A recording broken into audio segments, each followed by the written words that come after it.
Pandav one में घूम घूम बाधा विघ्नों को चूम चूम, सह धूप धाम पानी पत्थर, पांडव आए कुछ और निखर, सौभाग्य न हर दिन सोता है, देखें आगे क्या होता है। तो दोस्तों ये रामधारी सिंह दिनकर जी की पंक्तियां हैं, उनकी कविता से मैंने ली हैं। इसमें उन्होंने बताया कि पांडव काफी बलशाली थे, सब कुछ था, लेकिन जब मुसीबत आती है हर तरफ से आती है। आती क्यों है? क्योंकि हम प्लानिंग नहीं करते। अगर उन्होंने प्लानिंग की होती जुआ खेलने से पहले तो शायद उन पर मुसीबत नहीं आती, लेकिन इसको कालचक्र कहते हैं। इस कालचक्र से निकल के दोबारा अपना साम्राज्य प्राप्त करना, यह सबसे बड़ी बात है। तो सौभाग्य ना हर दिन सोता है। आप इस धरा पे आए हो, धरती पे आए हो, तो ऐसा नहीं है कि आपका भाग्य जो है सोया रहेगा। देखें आगे क्या होता है। और ये काफी अच्छी कविता है जिसमें दुर्योधन को भगवान श्री कृष्ण अपने बारे में बताते हैं। कहते हैं जंजीरें लाओ मुझे बांध लो, मुझ में ही सब कुछ है, नभ मुझ में है, गगन मुझ में है, हर चीज मुझ में है। अगर उनको नहीं बांध सकता तो मुझे क्या बांधेगा। लेकिन आज जो मैं चर्चा करूंगा, आज जिस टॉपिक पे चर्चा करूंगा, टॉपिक दर्दनाक होगा। आप आगे सुनोगे, कन्वर्सेशन सुनोगे। मैंने अपने भाई के साथ की, काफी देर से वो कहता मैं आपसे सर बात करने की कोशिश कर रहा था, फाइनल बात हो गई। और मैंने उसको भी बताया, अपॉर्चुनिटी के बारे में भी बताया। और अपॉर्चुनिटी है जो मुझे समझ में आ रही है, जिसको मैंने ग्रैब किया है, super motor super motor super motor. अगर भाग्य बन सकता है, पैसा बन सकता है, तो इस प्रोजेक्ट से बन सकता है। और आप खुद देखोगे, आज मैं उसके बारे में बात नहीं करूंगा, बात करूंगा गलती के बारे में, जो शायद मेरे इस भाई के मदर फादर से हो गई। गलती क्या हो गई आपको वो बता देता हूं। पहले गलती ये हो गई कि बच्चे तो कर लिए 3, 2 भाई और 1 बहन, आगे फ्यूचर नहीं सोचा। तो मेरा ये भाई जो है 3 साल में अपनी नानी के घर में चला गया, 10th तक नानी के पास रहा, और उसके बाद अपने घर वापस आ गया आगे पढ़ने के लिए। और अच्छा खासा पढ़ाई अच्छी की हुई है, ग्रेजुएट है। जब मेरे से बात की, जब बताया, तो मेरे को काफी ज्यादा जो है दिल में दुख हुआ, दर्द हुआ। लेकिन अपने माँ बाप की सेवा करने के लिए कर्तव्य से बंधा हुआ जो है उनके पास सेवा कर रहा है। दूसरा भाई कहीं सेक्रेटरीट में डेली वेजर होगा, और एक बहन है जो अभी सिर्फ एक ब्यूटी पार्लर का कोर्स करके बैठी है और देख रही है कहीं हमें जो है फॉरेन कोई NRI है और मुझसे शादी कर ले या मेरे को ब्याह के ले जाए। इसी की जुबानी सुनोगे, डिटेल कन्वर्सेशन। लेकिन जो बात मुझे समझ में आई, जो मैंने आप सभी को कई बार समझाने की कोशिश की, क्या समझाने की कोशिश की, अपनी फाइनेंशियल सिक्योरिटी। आज की डेट में मैंने थोड़े दिन पहले डिस्कस किया था, सिवाय आर्मी के इंडिया में कोई ऐसी नौकरी नहीं है जिसमें आगे पेंशन का प्रावधान है। और प्रॉब्लम, दिक्कत, हर चीज क्या है, जितना मीडिया उतनी बातें, और सबको दिखाए जाते हैं बड़े बड़े सपने, बड़ी बड़ी बातें। बातों में क्या है, आप इस शेयर में पैसा लगा लो ये हो जाएगा, ऐसा कर लो ये हो जाएगा। तो दोस्तों एक चीज समझ लो, कुछ भी करने के लिए आपको सीखना पड़ेगा। और उससे बड़ी बात, क्रिप्टो का भूत। मेरे फॉलोअर जो मेरे साथ जुड़े हैं, मैं एक ही बात कहता हूं, क्रिप्टो में पैसा उतना लगाओ, बाकी आप जिस जगह मर्जी लगाओ, लेकिन क्रिप्टो में पैसा उतना लगाओ जितना डुबोने की ताकत रखते हो। क्योंकि जब बड़े प्लेयर्स इसमें कूदे हुए हैं, वो जल्दी वापस नहीं निकलेंगे, और उनके साथ हमारे भी जो है बतरनी पार हो जाएगी। लेकिन जब वो निकलेंगे, बीच बीच में अपनी जो असल लगाया उसका प्रॉफिट निकाल लो। अगर आपने प्रॉफिट निकाल लिया या असल निकाल लिया, तो बाद में कुछ भी हो इसका हमें कोई गम नहीं होगा। लेकिन दिक्कत क्या हो गई, लोगों ने बैंक से लोन भी ले लिए, कर्जे भी ले लिए, सब कुछ ले लिया और सब क्रिप्टो में झोंक दिया। ऐसे मेरे एक भाई हैं कुंदन, जो CRPF में काम करते हैं, उन्होंने थोड़ा सा पैसा भी हमारे साथ सुपर मोटर में लगाया, और आगे का प्लान बहुत बड़ा है। 17-18 लाख की प्लानिंग कर रहे हैं और लगाने की। और मेरे से डिस्कशन भी हुई, बात भी हुई, और मेरे से पूछते सर अगर आप गाइड करोगे तो मेरे को प्रोजेक्ट अच्छा लग रहा है, मेरे को प्रोजेक्ट वाइबल लग रहा है, मेरे को लग रहा है आने वाले समय में अगर सब कुछ अच्छा रहा तो पैसा बहुत अच्छा मिल सकता है। लेकिन इस केस में क्या हुआ, बच्चे 3 हो गए, फादर ने जब ये जवान थे कुछ भी फ्यूचर प्लानिंग नहीं की, ना ही अपना कोई हेल्थ इंश्योरेंस लिया, ना ही कोई फैमिली के लिए सिक्योरिटी ली, ना ही कुछ अपने बच्चों के फ्यूचर के लिए सोचा। जितना कमाया, मार्केट से कुछ पैसा था, कुछ दुकानें थी, दुकानें बिक गई, मार्केट की देनदारी हो गई, कुछ रिश्तेदारों ने धोखा दे दिया। आज की डेट में कोई आगे बढ़ के नहीं आ रहा। और आज की सिचुएशन क्या है वो भी आप आगे वीडियो में देखोगे। मेरे भाई की उम्र तकरीबन 40 साल हो चुकी है, शादी कोई अभी तक हुई नहीं है, बहन की शादी भी नहीं हुई, दूसरे भाई की शादी भी नहीं हुई, क्योंकि घर की हालात अच्छे नहीं है। और आज जो है किसी से पैसे लेके इनके फादर जो है ये मसालों का काम कर रहे हैं। और ये मेरा भाई कहता है कि मैं मसाले पैक करता हूँ, कभी कभार जो है मैं किसी की गाड़ी ले लेता हूँ, चला देता हूँ, 200-300 रुपये उधर से मिल जाता है कभी। तो ऐसे ही हमारा घर का गुजर बसर चल रही है। इस सारी चीज़ के बीच में जो मैंने सोचा कि आज आज जो इनके फादर की उम्र होगी, अब बीमारियां भी लग गई हैं, क्योंकि हमारी शरीर क्या है, शरीर एक गाड़ी है, जब तक ठीक रखोगे ठीक रहेगा, जब ठीक नहीं होगा। और अमूमन 50, 55, 45 के बाद ये शरीर के साथ जो है बीमारियां भी जुड़ जाती हैं। शुगर हो गया, बीपी हो गया और दूसरी चौथी चीज़ें हो गई। अब उनके साथ भी ऐसा है, बीमारी में भी आज उनको जो है कामकाज करा अपने परिवार का पेट पालने के लिए। तो एक दर्दनाक कहानी है।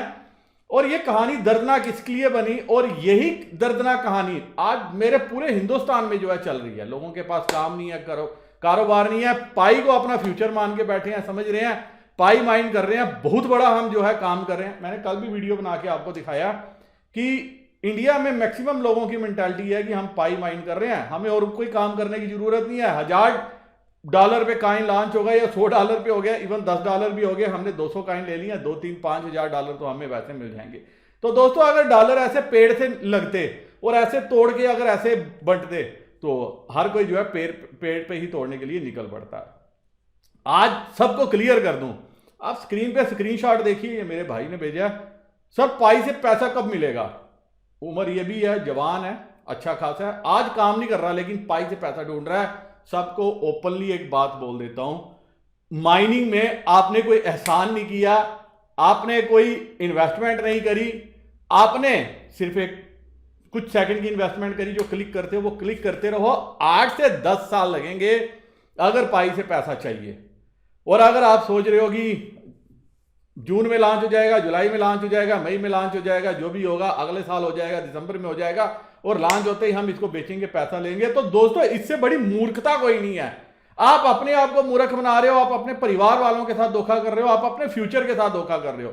काम करो, काम करो, काम करो। और मैं सभी मेरे जो भाई इस वीडियो को देखेंगे और जो आगे के पार्ट में देखें, एक बच्चे का दर्द भी सुनेंगे, उनसे एक ही बात कहता हूं, आपकी फर्स्ट रिस्पॉन्सिबिलिटी अगर आप पेरेंट्स हो तो यह है कि आप अपने बच्चे के फ्यूचर को सिक्योर करो। कैसे कर सकते हो वो अब आपने देखना है। मैंने काफी सारे वीडियो जो है बनाए हैं और आगे भी सीरीज एक शुरू करूंगा कि कैसे कैसे आपको करने चाहिए, ताकि फाइनेंशियल प्लानिंग वो सबसे डिफिकल्ट है और वो आपको अभी से करनी चाहिए।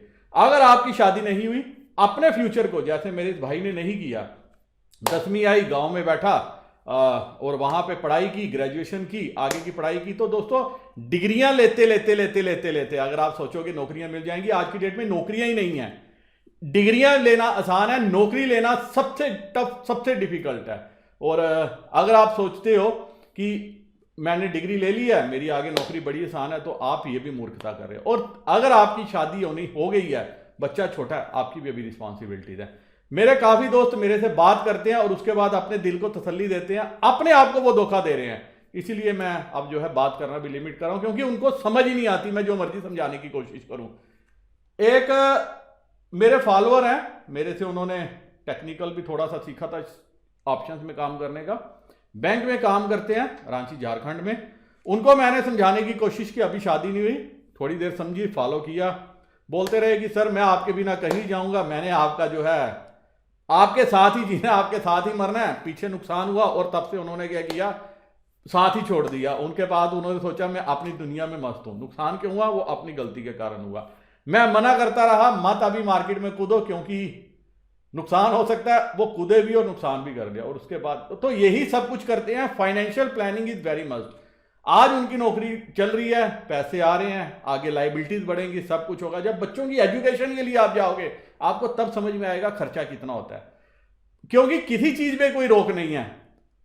अच्छे स्कूल में लाना है तो 2-2 लाख 3-3 लाख रुपया खर्चा हो जाता है। बेंगलोर में मैं पढ़ रहा था, छोटी एज में भी जो बच्चे को क्या है, लाखों रुपया जो है 2-2 3-3 लाख रुपया खर्चा हो जाता है स्कूल में एडमिशन लेने के। तो सारे फैक्टर्स को कंसीडर करके I am requesting all of you कि कम से कम कुछ इस तरह से फाइनेंशियल प्लानिंग करो कि आपके बच्चे को, जो आगे मेरे इस भाई को आगे दर्द भरी जिंदगी जीनी पड़ रही है, वो ना जीनी पड़े। अब आप सीधा चलिए, कन्वर्सेशन सुनिए और उसके बाद जो है खुद डिसाइड कीजिए कि अब आपको क्या करना है। आगे करना क्या है, किस तरह करेंगे?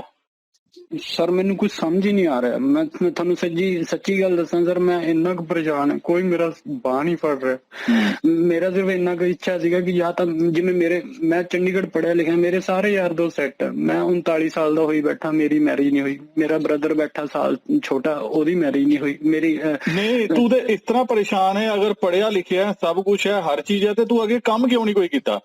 ਇਹ ਤੇ ਨਹੀਂ ਹੈ ਕਿ ਗਵਰਨਮੈਂਟ ਦੀ ਇਤਨੀ ਸਕੀਮਾਂ ਨੇ, ਕੰਮ ਕਰਨੇ ਵਾਸਤੇ ਇਤਨੀਆਂ ਸਕੀਮਾਂ ਨੇ। ਉਹ ਜੀ ਮੈਂ ਤੁਹਾਨੂੰ ਦੱਸਦਾ ਰਿਹਾ, ਜਦ ਤਾਂ ਚੰਡੀਗੜ੍ਹ ਸੀਗਾ, ਨਾਨਾ ਨਾਨੀ ਨੇ ਮੈਨੂੰ ਪਾਲਿਆ 3 ਸਾਲ ਦਾ ਨਹੀਂ ਸੀ। ਠੀਕ ਹੈ, ਨਾਨਾ ਨਾਨੀ ਨੇ ਪਾਲਿਆ, ਤੇ ਹੁਣ ਤੂੰ ਆਂਦਾ ਮੈਂ ਅਹਿਮਦਗੜ੍ਹ ਜਿਹੜਾ ਵੀ ਹੈ ਜਿੱਥੇ ਦੁਬਾਰਾ ਆ ਗਿਆ। ਹਾਂਜੀ। ਨਾਨਾ ਨਾਨੀ ਕਿੱਥੇ ਗਏ? ਨਾਨੀ ਜੀ ਦੀ ਡੈਥ ਹੋ ਗਈ ਸੀ, ਮੈਂ ਆ ਗਿਆ ਸੀ ਵਾਪਸ ਜੀ। ਕਿਉਂ? ਬਸ ਫਿਰ ਮਾਮੀ ਮੈਨੂੰ ਰਹਿਣ ਨਹੀਂ ਦੇ ਰਹੀ ਸੀ। ਨਹੀਂ ਉਹ ਤੇ ਗੱਲ ਠੀਕ ਹੈ, ਮਾਮੀ ਨੇ ਚੰਡੀਗੜ੍ਹ ਤੇ ਇਤਨਾ ਵੱਡਾ, ਔਰ ਅਗਰ ਤੂੰ ਪੜ੍ਹਿਆ ਲਿਖਿਆ ਸਭ ਕੁਝ ਕੀਤਾ, ਤੇ ਤੂੰ ਮੈਨੂੰ ਸਮਝ ਨਹੀਂ ਲੱਗੀ ਤੂੰ ਵਾਪਸ ਜੀ ਜਾਣਾ ਸੀ। ਤੂੰ ਮੇਨ ਜਗ੍ਹਾ ਬੈਠਿਆ, ਇਹ ਥੋੜੀ ਚੰਡੀਗੜ੍ਹ ਕੋਈ ਕਮਰੇ ਕਿਰਾਏ ਤੇ ਨਹੀਂ ਮਿਲਦੇ, ਜਾਂ ਕੋਈ ਭੈਣ ਪੇਇੰਗ ਗੈਸਟ ਨਹੀਂ ਰਹਿੰਦੇ, ਉੱਥੇ ਤੇ ਸਭ ਕੁਝ ਸੀ। ਨਹੀਂ ਜੀ, ਉਹ ਤਾਂ ਮੈਂ ਤੁਹਾਡੀ ਗੱਲ ਜਾਇਜ਼ ਮੰਨਦਾ ਹਾਂ ਜੀ। ਬਸ ਕੁਝ ਸਰਕਮਸਟੈਂਸ ਹੀ ਇਹੀ ਜਿਹੇ, ਮੈਂ ਗ੍ਰੈਜੂਏਸ਼ਨ ਵੀ ਕਰਨੀ ਸੀ ਨਾਨੀ ਦੀ ਡੈਥ ਤੋਂ ਬਾਅਦ। ਮੈਂ ਯਾਨੀ ਕਿ 10th ਤੋਂ ਬਾਅਦ ਆਇਆ ਸੀਗਾ ਜੀ। ਉਹ ਤੋਂ ਬਾਅਦ ਮੈਂ ਆਪਣੇ ਇੱਥੇ ਆ ਕੇ ਗ੍ਰੈਜੂਏਸ਼ਨ ਕੀਤੀ ਜੀ, ਡਿਪਲੋਮਾ ਕੀਤਾ। ਡਿਪਲੋਮਾ ਕਰਨ ਤੋਂ ਬਾਅਦ ਮੈਂ 3 ਸਾਲ। ਮੈਂ ਕਹਿੰਦਾ ਕਿ ਤੂੰ ਇੱਧਰ ਬੈਠ ਕੇ ਜਿੰਨਾ ਮਰਜ਼ੀ ਪੜ੍ਹ ਲੈ। ਹਾਂਜੀ, ਤੂੰ ਜਿੰਨਾ ਮਰਜ਼ੀ ਪੜ੍ਹ ਲੈ, ਲੇਕਿਨ ਪੜ੍ਹਾਈ ਦਾ ਕੋਈ ਉਹ ਥੋੜੀ ਹੈ ਕਿ ਤੂੰ ਪੜ੍ਹ ਲਿਖ ਕੇ ਤੇ ਤੂੰ ਪੈਸੇ ਕਮਾ ਲੇਗਾ। ਇਹ ਚੀਜ਼ਾਂ ਪਿੱਛੇ ਨੌਕਰੀਆਂ ਪਈਆਂ ਹੋਈਆਂ, ਪੜ੍ਹ ਲਿਖ ਕੇ ਕੱਲ ਤੂੰ ਅਗਰ ਤੇ ਤੂੰ ਵਕਾਲਤ ਵੀ ਕਰ ਲੈ ਜਾਂ ਕੁਝ ਹੋਰ ਵੀ ਕਰ ਲੈ, ਹਾਂਜੀ, ਤਾਂ ਵੀ ਤੈਨੂੰ ਗੁਰੂ ਤੇ ਚਾਹੀਦਾ ਨਾ। ਇਸ ਤਰ੍ਹਾਂ ਦੇ ਕੋਰਟ ਵਿੱਚ ਵੀ ਨਹੀਂ ਖੜਿਆ ਹੋਇਆ ਪਾਏ ਲਗਾ। ਹਾਂਜੀ ਬਿਲਕੁਲ ਸਰ। ਤੇ ਮੈਨੂੰ ਇਹ ਨਹੀਂ ਚੀਜ਼ ਸਮਝ ਲੱਗਦੀ, ਤੂੰ ਤੇ ਇਹ ਕਹਿੰਦਾ ਪਿਆ ਤੂੰ ਤੇ ਜ਼ਿੰਦਗੀ ਖਰਾਬ ਕਰਦਾ ਪਿਆ ਆਪਣੀ ਯਾਰ। ਸਰ ਹੋ ਹੀ ਰਹੀ ਹੈ ਜੀ। ਅਗਰ ਤੂੰ ਪੜਿਆ ਵੀ ਹੈ, ਸਭ ਕੁਝ ਕੀਤਾ, ਤੂੰ ਕਹਿੰਦਾ ਮੈਂ ਕਦੀ ਕਦਾਰ ਗੱਡੀ ਮਿਲ ਜਾਂਦੀ ਹੈ, ਮਿਲ ਜਾਂਦਾ ਸਾਨੂੰ 2000 ਰੁਪਏ ਜਾਂ 3000 ਰੁਪਏ, ਇਸ ਤਰ੍ਹਾਂ ਦੀ ਜ਼ਿੰਦਗੀ ਨਹੀਂ ਨਾ ਨਿਕਲਣ ਲੱਗੀ। ਕਿਸ ਤਰ੍ਹਾਂ ਨਿਕਲੇਗੀ ਜ਼ਿੰਦਗੀ ਇਸ ਤਰ੍ਹਾਂ? ਸਰ ਮੈਂ ਤੁਹਾਨੂੰ ਦੱਸ ਰਿਹਾ ਮੈਂ ਫਸਿਆ ਕਿਉਂ ਹੋਇਆ। ਮੇਰੀ ਫਾਦਰ ਦਾ ਕੀ ਕਹਿੰਦੇ 2 ਸਾਲ ਤੋਂ ਆਪਰੇਸ਼ਨ ਨਹੀਂ ਹੋ ਪਾ ਰਿਹਾ, ਕਿਉਂਕਿ ਮੇਰੇ ਫਾਦਰ ਦੀ ਰਾਈਟ ਜਿਹੜੀ ਨਹੀਂ ਸਾਰੀ ਦੁਨੀਆ ਦੇ ਹੁਣੇ ਉਹ ਮੋਦੀ ਕਾਰਡ ਬਣੇ ਜਿਹੜੇ ਆਯੁਸ਼ਮਾਨ ਭਾਰਤ, ਤੇ ਤੁਹਾਡਾ ਕਾਰਡ ਨਹੀਂ ਬਣਿਆ? ਹੁਣ ਬਣਿਆ ਜੀ, ਬੜੀ ਮੁਸ਼ਕਿਲ ਨਾਲ। ਸਾਡਾ ਨਾ ਰਾਸ਼ਨ ਕਾਰਡ ਕੱਟਿਆ ਗਿਆ ਸੀ 2 ਸਾਲ 3 ਸਾਲ ਪਹਿਲਾਂ। ਤਾਂ ਉਹਦੀ ਵਜ੍ਹਾ ਨਾਲ ਕੀ ਕਹਿੰਦੇ ਮੈਂ ਤੁਹਾਨੂੰ ਦੱਸਦਾ 6 ਮਹੀਨੇ ਮੈਂ ਕੀ ਕਹਿੰਦਾ ਪੀਜੀਆਈ ਧੱਕੇ ਖਾਦੇ। ਜਿੱਦਣ ਡੇਟ ਮਿਲਣੀ ਸੀਗੀ ਐਂਡ ਲਾਸਟ ਦਾ ਉਹ ਆ ਗਿਆ ਸੀ ਉਸ ਟਾਈਮ। ਉਸ ਤੋਂ 2 ਦਿਨ ਪਹਿਲਾਂ ਕੀ ਕਹਿੰਦੇ ਕਰੋਨਾ ਦਾ ਉਹ ਲੋਕਡਾਊਨ ਲੱਗ ਗਿਆ ਸੀ। ਉਹ ਤੋਂ ਬਾਅਦ ਜੀ ਕੀ ਕਹਿੰਦੇ ਚੱਲ ਨਹੀਂ, ਹੁਣ ਸਾਰੀ ਗੱਲਾਂ ਛੱਡ, ਕੋਈ ਨਹੀਂ। ਹੁਣ ਕੰਮ ਕਿਸ ਤਰ੍ਹਾਂ ਕਰੇਗਾ? ਕੀ ਕੰਮ ਕਰਨਾ ਹੈ ਤੂੰ?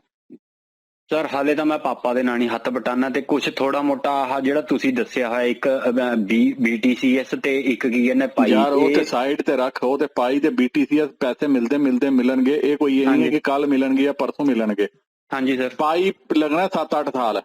ਠੀਕ ਹੈ ਜੀ। ਉਹੀ BTCS ਦਾ ਵੀ ਹਿਸਾਬ ਹੋਣਾ। ਠੀਕ ਹੈ। ਹੁਣ ਇਹ ਤੇ ਨਹੀਂ ਹੈ ਕਿ ਇਹ ਤੂੰ ਲੈ ਕੇ ਬੈਠ ਜਾਏਗਾ ਤੇ ਤੂੰ 7 ਸਾਲ 8 ਸਾਲ ਕੰਮ ਕੁਝ ਨਹੀਂ ਕਰ ਲਗਾ। 39 ਸਾਲ ਤੂੰ ਵੈਸੇ ਦਾ ਹੋ ਗਿਆ, ਤੇ 10 ਸਾਲ 48 ਸਾਲ ਦਾ ਹੋ ਜਾਏਗਾ, ਤੇ ਫਿਰ ਕਿੰਨੇ ਵਿਆਹ ਕਰਨਾ ਬਈ? ਹਾਂਜੀ ਸਰ। ਹੁਣ ਕੇ ਫਾਦਰ ਦਾ ਕੀ ਹੱਥ ਵਟਾਉਂਦਾ, ਕੀ ਕਰਦੇ ਨੇ? ਜੀ ਮੇਰੇ ਪਾਪਾ ਨੇ ਕਿਸੇ ਤੋਂ 30,000 ਰੁਪਏ ਫੜ ਕੇ ਕੀ ਕਹਿੰਦੇ ਆਹ ਹਲਦੀ ਮਿਰਚ ਮਸਾਲੇ ਦਾ ਕੰਮ ਸ਼ੁਰੂ ਕੀਤਾ। ਲੁਧਿਆਣੇ ਤੋਂ ਅਸੀਂ ਕੀ ਕਹਿੰਦੇ ਕਿਲੋਆਂ ਦੇ ਹਿਸਾਬ ਨਾਲ ਲੈ ਜਾਂਦੇ। ਅੱਛਾ। ਉਸ ਤੋਂ ਬਾਅਦ ਮੈਂ ਘਰੇ ਬੈਠਾ 100 ਗ੍ਰਾਮ 50 ਗ੍ਰਾਮ ਤੇ 200 ਗ੍ਰਾਮ ਤੇ 250 ਗ੍ਰਾਮ ਦੀ ਪੈਕਿੰਗ ਕਰਦਾ ਰਹਿਣਾ ਵਾ। ਅੱਛਾ। ਜਿਹੜਾ ਵੀ ਜਿਵੇਂ ਹਲਦੀ ਹੋ ਗਿਆ, ਮਿਰਚ ਹੋ ਗਿਆ, ਮਸਾਲੇ ਹੋ ਗਏ, ਉਸ ਤੋਂ ਬਾਅਦ ਕੀ ਕਹਿੰਦੇ ਆਹ ਚਾਹ ਪੱਤੀ ਵਗੈਰਾ ਹੋ ਗਈ। ਪਾਪਾ ਮੇਰੇ ਸਕੂਟਰ ਤੇ ਜਾ ਕੇ ਕੀ ਕਹਿੰਦੇ ਪਿੰਡਾਂ ਦੇ ਵਿੱਚ ਕੀ ਕਹਿੰਦੇ ਦੁਕਾਨਾਂ ਤੇ ਸਪਲਾਈ ਕਰੇ ਜਾਂਦੇ ਆ। ਅੱਛਾ। ਬਸ ਆਹੀ ਕੰਮ ਹੈ ਜੀ ਸਾਡੇ ਕੋਲ। ਤੇ ਮੈਂ ਕਦੇ ਜੇ ਮੈਨੂੰ ਕੋਈ ਜਿਵੇਂ ਹੁਣ ਗੇੜਾ ਆ ਜਾਂਦਾ ਵਾ, ਕੋਈ ਮੈਨੂੰ ਲੈ ਜਾਂਦਾ ਵਾ, ਤਾਂ ਉਹ 300-400 ਰੁਪਏ ਮੈਨੂੰ ਕਦੇ ਬਣ ਜਾਂਦਾ। ਤੂੰ ਐਵੇਂ ਟਾਈਮ ਵੇਸਟ ਕਰਦਾ ਮੈਂ ਭਾਈ। ਹਾਂਜੀ ਤੂੰ ਟਾਈਮ ਵੇਸਟ ਕਰਦਾ ਮੈਂ, ਤੂੰ ਜ਼ਿੰਦਗੀ ਤਬਾਹ ਕਰਦਾ ਮੈਂ ਆਪਣੇ। ਇਹਦੇ ਪਤਾ ਨਹੀਂ ਕਿਹੜੀ ਸੋਚ ਹੈ। ਤੇ ਉਹਨੇ ਹੁਣ ਅੱਗੇ ਫਰਦਰ ਕੀ ਪ੍ਰੋਗਰਾਮ ਹੈ ਤੇਰਾ? ਤੂੰ ਮੈਨੂੰ ਕੀ ਕਹਿੰਦਾ ਹੈ ਕਿ ਤੂੰ ਸਪੋਰਟ ਚਾਹੀਦੀ ਆ? ਸਰ ਮੈਂ ਤਾਂ ਸਿਰਫ ਇੱਕ ਕਹਿੰਦਾ ਹੈ ਮੈਂ ਸਿੱਖਣਾ। ਕੀ ਸਿੱਖਣਾ ਤੂੰ? ਸਰ ਇੱਕ ਤਾਂ ਆ ਜਿਹੜੀ ਡਿਜੀਟਲ ਕਰੰਸੀ ਹੈ। ਅੱਛਾ। ਡਿਜੀਟਲ ਕਰੰਸੀ ਦੇ ਬਾਰੇ ਮੈਂ ਹਰ ਚੀਜ਼ ਜਾਣਨਾ ਚਾਹੁੰਦਾ ਵਾਂ ਕਿ ਇਹ ਕਿਵੇਂ ਵਰਕ ਕਰਦੀ ਹੈ। ਮੇਨ ਗੱਲ ਇਹ ਹੈ ਕਿ ਜਿਵੇਂ ਇਹਦੇ ਚ ਆਹ ਵੋਲਟ ਕਿਵੇਂ ਬਣਾਉਣੇ ਹੁੰਦੇ ਨੇ। ਕੀ ਕਰੇਗਾ ਤੂੰ ਇਹਦੇ ਬਾਰੇ ਜ਼ੋਰ ਜਾਣ ਕੇ? ਉਹ ਜੀ ਮੈਂ ਜਿਵੇਂ ਜਿੰਨਾ ਵੀ ਹੋ ਸਕੇ ਜੀ, ਜਿਵੇਂ ਕਦੇ 500 ਲਾਤਾ, ਕਦੇ 1000 ਲਾਤਾ, ਉਹ ਜਿਵੇਂ ਹੁਣ ਉਹ ਕਰਕੇ ਮੈਂ ਕੁਛ ਅਗਰ ਹੁਣ ਰੱਖੀ ਜਾਊਂਗਾ ਇਨਵੈਸਟ ਕਰਕੇ। ਉਹ ਤੂੰ ਆਪਣੇ ਆਪ ਆਪਣੀ ਜ਼ਿੰਦਗੀ ਨੂੰ ਖਰਾਬ ਕਰਦਾ ਪਿਆ ਹੈ। ਅਗਰ ਤੂੰ ਆਖਿਆ ਮੈਂ ਇੱਕ ਕੋਨੇ 'ਚ ਬੈਠ ਕੇ ਤੇ ਮੈਂ ਰੋਂਦਾ ਰਹਾ, ਮੈਂ ਆਪਣੇ ਦਿਲੇ ਦੁੱਖੜੇ ਸੁਣਾਉਂਦਾ ਰਹਾ, ਤੇ ਤੂੰ ਜਿੰਨੇ ਮਰਜ਼ੀ ਦੁੱਖੜੇ ਸੁਣਾਉਂਦਾ ਰਹਾ, ਦੁਨੀਆ ਨਹੀਂ ਦੁੱਖੜੇ। ਮੈਂ ਸੁਣਾਏ ਸਿਰਫ ਤੁਹਾਨੂੰ ਹੀ ਹੈ। ਉਹ ਮੇਰੇ ਭਰਾ ਮੈਂ ਕਹਿੰਦਾ ਤੂੰ ਮੈਨੂੰ ਵੀ ਸੁਣਾਏ ਨਹੀਂ ਜਾਂ ਕਿਸੇ ਨੂੰ ਵੀ ਸੁਣਾਏ ਨਾ। ਇਹ ਦੁਨੀਆ ਦੁੱਖੜੇ ਸੁਣਨੇ ਵਾਲੇ ਦਾ ਕੋਈ ਉਹ ਸਾਥ ਨਹੀਂ ਦਿੰਦੀ। ਠੀਕ ਹੈ ਸਰ। ਇਹ ਦੁਨੀਆ ਸਾਥ ਦਿੰਦੀ ਹੈ ਜਿਹੜੇ ਬੰਦੇ ਅੱਗੇ ਮਿਹਨਤ ਕਰਦੇ ਨੇ, ਕੰਮ ਕਰਦੇ ਨੇ, ਜਿਨ੍ਹਾਂ ਦੀ ਅੱਖੇ ਸੁਪਨੇ ਹੁੰਦੇ ਨੇ। ਅੱਛਾ ਜੀ। ਅਗਰ ਤੇਰੀ ਭੈਣ ਕਹਿੰਦੀ ਹੈ ਕਿ ਮੈਂ ਵਿਆਹ ਹੀ ਫਾਰਨ ਕਰਨਾ ਹੈ, ਹਾਂਜੀ। ਉਹ ਜ਼ਿੰਦਗੀ ਭਰ ਅਗਰ ਫਾਰਨ ਦਾ ਮੁੰਡਾ ਨਹੀਂ ਮਿਲੇਗਾ ਤੇ ਕੀ ਕਰੇਗੀ? ਕੁਆਰੀ ਬੈਠੀ ਰਹੇਗੀ। ਮੂਰਖਤਾ ਨਾ। ਹਾਂਜੀ ਹਾਂਜੀ। ਜਿੱਦ ਉਸ ਚੀਜ਼ ਦੀ ਕਰੋ ਜਿਹੜੀ ਜਿੱਦ ਪੂਰੀ ਹੋਣੇ ਵਾਲੀ ਹੋਏ, ਜਿਹੜੀ ਜਿੱਦ ਅਗਰ ਫਰਜ਼ ਕਰੋ ਅੱਜ ਆਪਣੇ ਘਰ ਚਲੇ ਜਾਂਦੀ ਹੈ। ਹਾਂਜੀ। ਨਹੀਂ ਫਾਰਨਰ ਮਿਲਦਾ, ਇੰਡੀਅਨ ਹੋ ਜਾਂਦਾ, ਕੋਈ ਅੱਛਾ ਘਰ ਦੇਖ ਕੇ ਵਿਆਹ ਹੋ ਜਾਂਦਾ ਉਹਦਾ, 2 ਕੱਪੜਿਆਂ 'ਚ ਹੀ ਚਲੇ ਜਾਂਦੀ। ਘੱਟ ਤੋਂ ਘੱਟ ਇੱਕ ਬਰਡਨ ਤੇ ਖਤਮ ਹੁੰਦਾ ਉਧਰ। ਬਿਲਕੁਲ ਬਿਲਕੁਲ ਸਰ, ਉਹੀ ਤਾਂ ਮੇਨ ਚੀਜ਼ ਹੈ। ਮੇਰੇ ਮਾਂ-ਬਾਪ ਬਿਮਾਰ ਕਿਉਂ ਰਹਿੰਦੇ? ਇਹੀ ਚੱਕਰ ਤਾਂ ਹੈਗਾ ਵਾ। ਉਹਨਾਂ ਨੂੰ ਬੱਚਿਆਂ ਦੀ, ਸਾਡੇ ਤਿੰਨਾਂ ਦੀ ਕੀ ਕਹਿੰਦੇ ਜੋ ਖਾਈ ਜਾਂਦੀ ਹੈ। ਹਾਂ, ਇਹ ਤੇ ਮੂਰਖਤਾ ਹੋ ਗਈ। ਮਤਲਬ ਲੋਕਾਂ ਦੇ ਘਰ ਜਾ ਕੇ ਮੇਕਅਪ ਕਰਨਾ, ਲੇਕਿਨ ਉਸ ਤਰ੍ਹਾਂ ਨਹੀਂ ਕਰਨਾ ਕਿ ਅਸੀਂ ਵਿਆਹ ਕਰਕੇ ਕੀ ਪਤਾ ਜਿਹੜਾ ਘਰੇ ਵਾਲਾ ਹੋਏ ਉਹੀ ਦੁਕਾਨ ਖੋਲ ਦੇ। ਸਾਰੇ ਤੁਹਾਨੂੰ ਦੱਸਤਾ ਰਹੇ ਸਰ, ਕਿਸੇ ਪਾਸੇ ਕੋਈ ਹੱਥ ਫਾੜ ਹੀ ਨਹੀਂ ਰਿਹਾ। ਮੈਂ ਇੱਕ ਪਾਸੇ ਨਹੀਂ ਮਾਰ ਖਾ ਰਿਹਾ, ਮੈਂ ਸਾਰੇ ਪਾਸੇ ਮਾਰ ਖਾ ਰਿਹਾ। ਹੁਣ ਤੁਸੀਂ ਕਹਿੰਦੇ ਮੇਰਾ ਵੀ ਬੜਾ ਦਿਲ ਕਰਦਾ, ਮੇਰੇ ਸਾਰੇ ਨਾਲ ਦੇ ਦੋਸਤ ਸਾਰੇ ਵੱਡੇ ਵੱਡੇ ਕੰਟਰੀਆਂ ਦੇ ਵਿੱਚ ਨੇ, ਵੱਡੇ ਵੱਡੇ ਕੀ ਕਹਿੰਦੇ ਇੰਜੀਨੀਅਰ, ਡਾਕਟਰ ਏਦਾਂ ਬਣ ਗਏ ਚੰਡੀਗੜ੍ਹ, ਜਿਹੜੇ ਮੇਰੇ ਨਾਲ ਕਲਾਸਮੇਟ ਸੀਗੇ। ਹੁਣ ਮੈਂ ਇੱਕ ਕੁੱਤਿਆਂ ਦੀ ਤਰ੍ਹਾਂ ਫਿਰ ਰਿਹਾ, ਆਪਣੀ ਲਾਈਫ ਖਰਾਬ ਕਰੀ। ਹੁਣ ਮੈਂ ਆਪਣੇ ਗੱਲ ਇਹ ਹੈ ਕਿ ਮੈਂ ਹੈਗਾ ਬਾਹਮਣ, ਉੱਪਰੋਂ ਜੀ ਮੈਂ ਆਪਣੇ ਮਾਂ-ਬਾਪ ਨੂੰ ਤਾਂ ਮੈਂ ਮਰਦਾ ਹੋਇਆ ਦੇਖ ਨਹੀਂ ਸਕਦਾ, ਤਾਂ ਹੁਣ ਉਸਦੇ ਕਰਕੇ ਮੈਨੂੰ ਆਪਣੇ ਘਰ ਰਹਿਣਾ ਪੈਂਦਾ। ਮੈਂ ਹੁਣ ਮੇਰਾ ਨਹੀਂ ਦਿਲ ਕਰਦਾ ਕਿ ਮੈਨੂੰ 15,000 20,000 ਰੁਪਏ ਦੀ ਨੌਕਰੀ ਮਿਲੀ ਜਾਣੀ ਹੈ, ਪਰ ਹੁਣ ਉਹਦੇ ਲਈ ਮੈਂ ਘਰ ਥੋੜਾ ਛੱਡ ਕੇ ਹੁਣ ਫਿਰ ਪਿੱਛੋਂ ਜੀ ਦਿਖਾਊਗਾ ਕੌਣ, ਲੈ ਕੇ ਕੌਣ ਜਾਊਗਾ ਡਾਕਟਰਾਂ ਕੋਲ। ਇੱਕ ਅੱਧੀ ਤੁਹਾਡੀ ਵੀਡੀਓ ਦੱਸਾਂ, ਦੇਖ ਆਪਣੇ ਦਿਮਾਗ 'ਚ ਤੇ ਪਹਿਲੇ ਤੇ ਰੱਖ ਮੈਂ ਅਮੀਰ ਬਣਨਾ। ਹਾਂਜੀ। ਉਹਦੇ ਬਾਅਦ ਮੈਂ ਕੁਛ ਐਸਾ ਕੰਮ ਕਰਨਾ ਜਿਹਦੇ ਅਮੀਰ ਬਣਨੇ ਦਾ ਤਾਕਤ ਹੋਏ। ਠੀਕ ਹੈ ਜੀ। ਇੱਕ ਮੇਰੀ ਚੈਨਲ ਤੇ ਨਾ ਸੁਪਰ ਮੋਟਰ ਦੇ ਵੀਡੀਓ ਨੂੰ ਕੁਛ। ਠੀਕ ਹੈ ਜੀ। ਉਹ ਵੀਡੀਓ ਦੇਖ। ਠੀਕ ਹੈ। ਜੇ ਤੇ ਅਗਰ ਤੈਨੂੰ ਉਹ ਸਮਝ ਆ ਗਈ, ਹਾਂਜੀ, ਤੇਰੀ ਜ਼ਰੂਰਤ ਵੀ ਹੈ, ਠੀਕ ਹੈ, ਤੇਰਾ ਸਭ ਕੁਝ ਹੈ, ਤੈਨੂੰ ਪੈਸਿਆਂ ਦੀ ਵੀ ਜ਼ਰੂਰਤ ਹੈ, ਤੈਨੂੰ ਅੱਗੇ ਫਿਊਚਰ ਵੀ ਬਣਾਉਣਾ ਹੈ। ਹਾਂਜੀ। ਇੱਕ ਉਹ ਐਸਾ ਕੰਮ ਹੈ ਅਗਰ ਤੂੰ ਤੇ ਲੱਗ ਸਕਦਾ ਹੈ, ਜੁੜ ਸਕਦਾ ਹੈ, ਡਟ ਸਕਦਾ ਹੈ, ਦਿਨ ਰਾਤ ਇਹ ਕਰ ਸਕਦਾ ਹੈ, ਲੋਕਾਂ ਨੂੰ ਸਮਝਾ ਸਕਦਾ ਹੈ, ਤੇ ਸ਼ਾਇਦ ਹੀ ਕੋਈ ਐਸਾ ਪ੍ਰੋਜੈਕਟ ਹੈ ਜਿਹੜਾ ਆਉਣੇ ਵਾਲੇ ਟਾਈਮ ਤੈਨੂੰ ਇੰਨਾ ਪੈਸਾ ਦੇ ਕੇ ਜਾਏਗਾ ਕਿ ਤੂੰ ਪਿੱਛੇ ਮੁੜ ਕੇ ਨਹੀਂ ਦੇਖੇਗਾ। ਪਾਈ ਤੇ ਉਹ ਜਿਹੜਾ ਤੁਸੀਂ ਦੱਸਿਆ ਸੀ, ਮੈਂ ਉਹਦੇ ਲਈ ਵੀ ਲੋਕਾਂ ਨੂੰ ਸਿਰਫ ਫ੍ਰੀ ਵੀ ਨਹੀਂ ਜੁੜ ਰਹੇ ਸੀ। ਮੇਰੇ ਨਾਲ ਪਤਾ ਹੀ ਜਿਸ ਟਾਈਮ ਅਸੀਂ ਜਿੰਨੇ ਕੁ ਗਿਰੇ ਪਏ ਆ, ਸਰ ਮੇਰੇ ਤੇ ਕੋਈ ਯਕੀਨ ਹੀ ਨਹੀਂ ਕਰਦਾ ਕਿ ਤੂੰ ਗਲਤ ਦੱਸਦਾ। ਹੁੰਦਾ ਹੀ ਇਹੋ ਹੀ ਹੈ। ਹਾਂਜੀ। ਨਹੀਂ ਤਾਂ ਦੇ ਆਖਿਆ ਤੂੰ ਬੈਠੇ ਉੱਥੇ ਪਿਆ ਜਿੱਥੇ ਤੈਨੂੰ ਲੋਕ ਜਾਣਦੇ ਨੇ। ਹਾਂਜੀ। ਇਧਰੋਂ ਤੈਨੂੰ ਨਿਕਲਣਾ ਪਏਗਾ, ਜਿੱਥੇ ਤੈਨੂੰ ਲੋਕ ਨਾ ਜਾਣਨ ਉੱਥੇ ਹੀ ਤੇਰਾ ਸਰਕਲ ਬਣੇਗਾ। ਠੀਕ ਹੈ ਜੀ। ਅਸੀਂ ਜਿੱਥੇ ਰਹਿੰਦੇ ਆ, ਜਿੱਥੇ ਸਾਨੂੰ ਲੋਕ ਸਾਡੀ ਅਸਲੀਅਤ ਜਾਣਦੇ ਨੇ, ਹੁਣ ਉਹਨੇ ਕਿਹਾ ਕਿ ਇਹ ਹੈ ਹੀ ਬੰਦੇ ਹੀ ਆ ਜਿਹਨੇ ਸਾਨੂੰ ਫਸਾਣਾ ਦੇਣ ਕਿਧਰੇ।